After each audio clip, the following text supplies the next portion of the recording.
Hey everybody, it's Steve 87th here. Today I'm going to go over my roster of the Puget Sound and Pacific Railroad engines. Here are some of the ones that occupy the rails now for Puget Sound and Pacific. So let's see what I did for my interpretation of my railroad.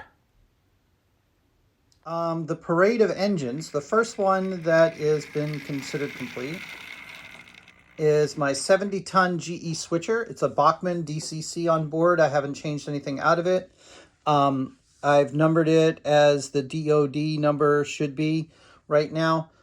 It also has a spotting number so I can see what the number of the engine is when I'm going to program it. So that's the first one that finally got finished. Now understand, these are individually hand done decals.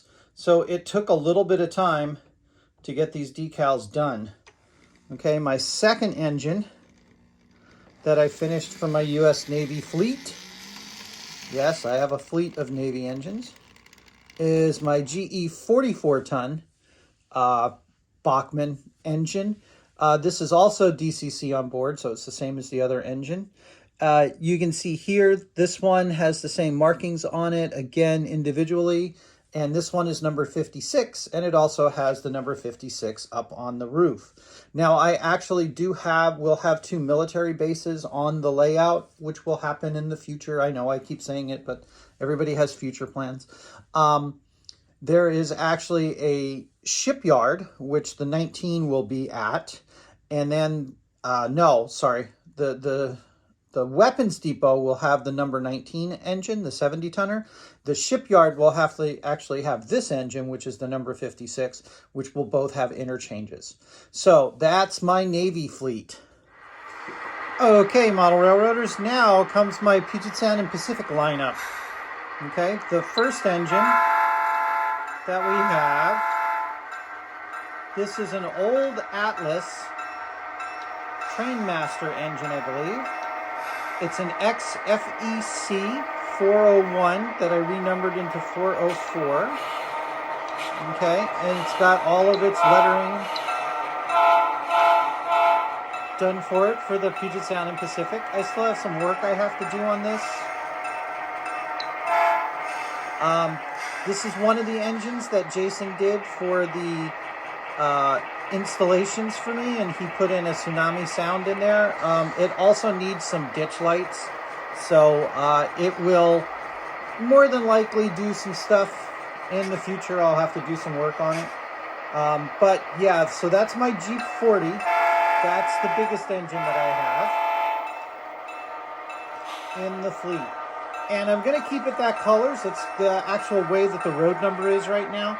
But I do have to put like numbers on the top and all to make it easier for me to figure out what engine it is. So that'll be kind of fun. Our next one in the lineup, and that's a general road one basically. It will do most of the general purposes and take care of all of the switching on the main line.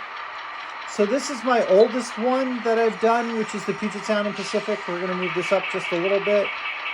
I'm going to keep it probably in this color scheme with the numbers. This is number 2052. it's had a long life. It is a Jeep 38-2.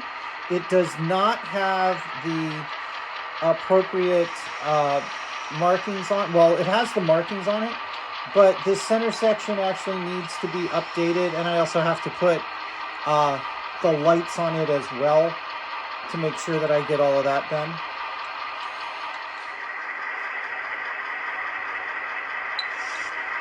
Okay, the next engine coming up is another Atlas Trainman, I believe.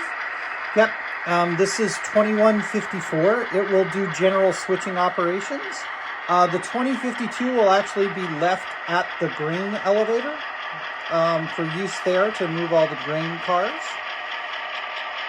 It has, the 2054 has a pair ring with its sister engine right here, which is the 20, okay, we're trying to get them over here synced up a little bit so that you guys can see a little.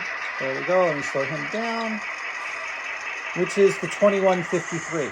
So in a lot of cases, we'll see the 2154 and 2153 hooked up with the 404 in a consist to move over into the garbage train area. So that's one of the pairs of road engines that I have. Okay, and now the last of the road engines that I have is 3518. You can see my number boards I got to redo, plus I got to put the 3518 is a brand new engine that just came on board. I don't know exactly where it came from. It might have been one of the actual old 20 units, but they've upgraded this. This one actually is fully complete, with the exception of ditch lights, and it has the supercharger on it. Okay, so this engine is more than likely going to be doing general road duty, and if it's not doing general road duty, it will be switching the industrial park. Okay, so up until now, all you've seen is the Atlas engines. All of them were Trainman. This one is actually an Athearn, and this is a Jeep 1571. I got it numbered finally. You can see here, it does have some extra details that I don't normally need. I haven't actually seen where the 15s are actually working at. I believe they probably do general yard switching. They do have a yard on either end where they have a lot of different grain trains come in and generalized, as well as propane cars. And then my last one that I currently have underneath working conditions is this other Jeep 15, which is 1573. And that pairs up with the 1571.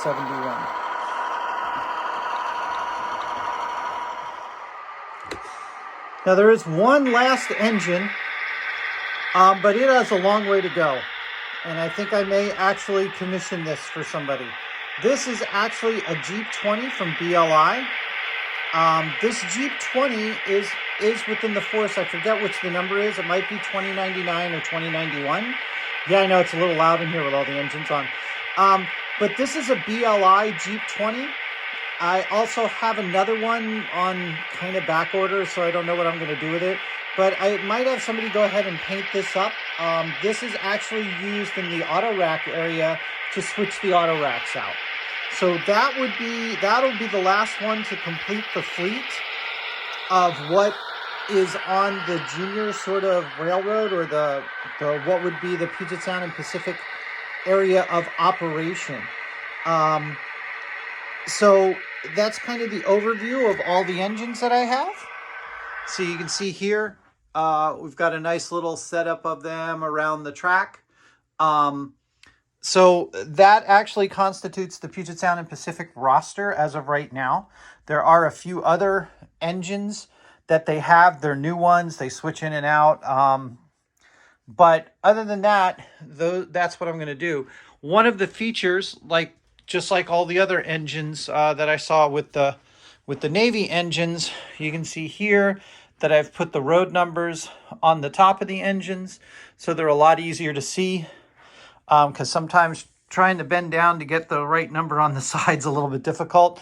these still have to be numbered on the top. But overall, in satisfaction, I am pretty happy that my fleet of Puget Sound and Pacific engines are finally decaled and numbered and set up with DCC controls, as well as my two Navy engines, even though they're small little switchers. So just a little overview of what's been going on and what I've been doing. Thanks for watching, everybody. Steve87 saying have a good day.